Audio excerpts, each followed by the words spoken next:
morning mga best! It's Tuesday time and mag-uumpisa na naman tayo sa ating 1K budget for 1 week na challenge. Ito ay dahil sa napanood ko yung vlog ni Ma'am Mary Naig. Okay, nasa second day na tayo. So, na-survive natin yung first day ng Monday. At yung kagabi pagkain namin, half kilo lang yung sinaing namin sa buong maghapon na, pero may natira pa po kami. Ganun po kami kahinang kumain. Kaya ngayon, para makatipid, sinangag ko siya, isasangag ko siya para ipa-fried rice. Mas madali. Ipa-fried rice ko siya para pang-almusal. Diba? Tapos, hindi po kasi kami nagkakape dito sa bahay. So, baka fried rice lang talaga kami. Yun. So, yung mga ginamit ko kahapon na bawang, konti lang po yung na bawas, tapos yung sibuyas, may kalahati pa. So, makakatipid tayo na. So, yun. Please, kung nagugustuhan nyo yung ginagawa ko na videos, please like and share and follow. And send stars na rin! Sana lagi nyo pong tatapusin yung video. I-share nyo po para marami pong makakapanood. Okay. Bye muna guys! So, mamaya papakita ko sa inyo kung ano na naman yung bibili natin na ulam for 1 day hanggang mamayang hapon na pagkakasyahin namin sa maghapon. Okay, bye-bye! Muna, bye! Yung sa ano lang balot. Pero po, Mr. Anthony, ano mo ito? Ano ka? Pansit, tsaka gata. Ito sa Maunay mo siya mag-50. magkano isa nito? 25. So, 2 balot. Gabi, pamigay na niya. Pang maghapong ulam. 22.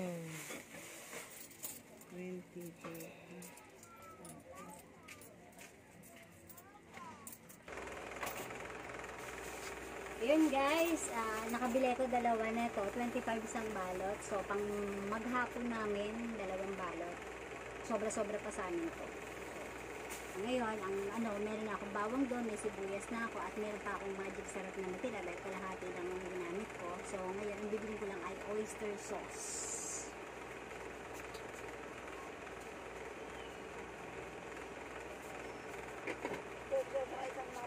10 pesos.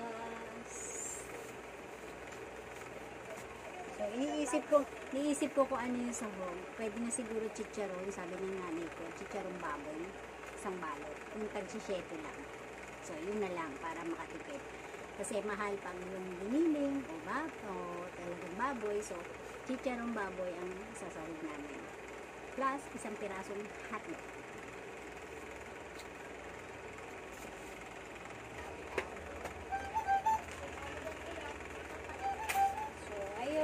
Isang chicharong baboy, 6 pesos. Tapos, kalahating kilong bigas, 27 pesos. Huwag ka nang mag-uwi, nag-uwi ako. Yun, may kalahating kilong bigas na rin sa bahay, so pambayad na lang to. Para ang nagastos ko, 50 pesos na gulay, isang oyster sauce, 10 pesos, at saka 6 pesos na tawag doon chicharon.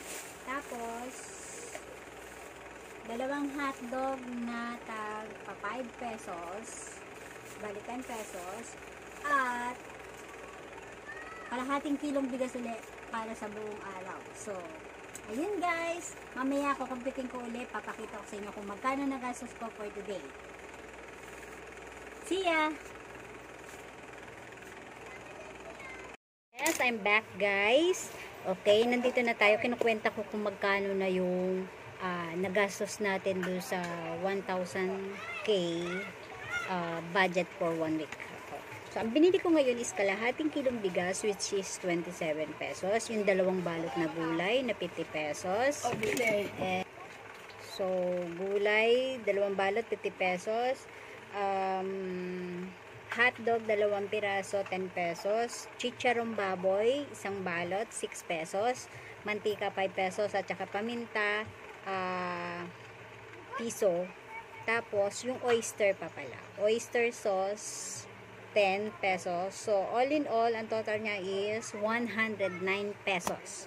So, kahapon, ang natira natin is 898. So, 898 minus 109 ngayon, pang second day natin 109. So ang budget natin ay, ang natira sa 1K natin ay 789 pesos. So meron pa tayong 789 pesos nagbagastusin hanggang Sunday. So mamaya pakita ko sa inyo kung gaano karami yung gulay. So bye muna guys. Po yung resulta mga beshi ng niluto na yung gulay.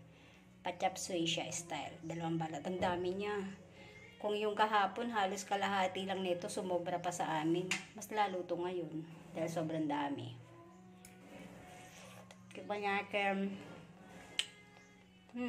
Sarap. Lasang-lasa yung chicharong baboy. So, kaya chicharong baboy kasi mahal po yung karne, 'di ba? So nagba-budget nga tayo, budget meal nga yung budget natin.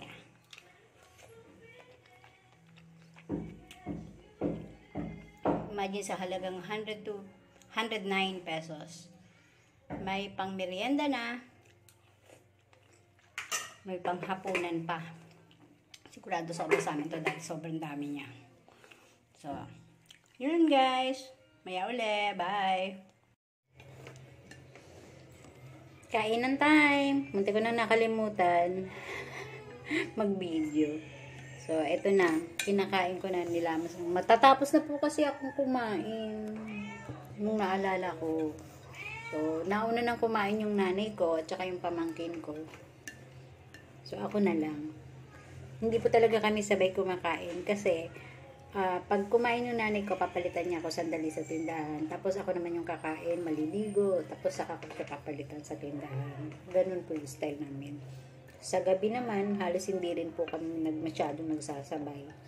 Kasi minsan gabi na ako nagsasara. Tapos siya, inaantok na, pinapauwi ko na siya. Pinapauna ko siya kumain kasi syempre, bawal siyang magutuman masyado. So, yun. Ang dami pa naming ulaw.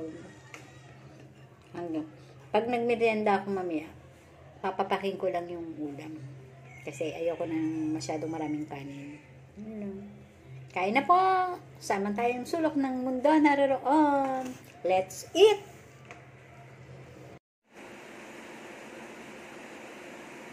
Good evening mga besh. Eto. Sapay naman tayo. Kain. So, as usual, ang ating ulam ay yung kaninang binadget na. Nagkasya. Good evening sa inyong lahat. Have a pleasant evening and good night sa mga matutulog na. Sweet dreams. God bless. Bye. Please like and share and follow. And syempre, ang video na to ay ginagawa ko para sa 1,000 peso budget for 1 week challenge na napanood ko dun sa isang video ni Miss Neri na So, ito yun. Bye!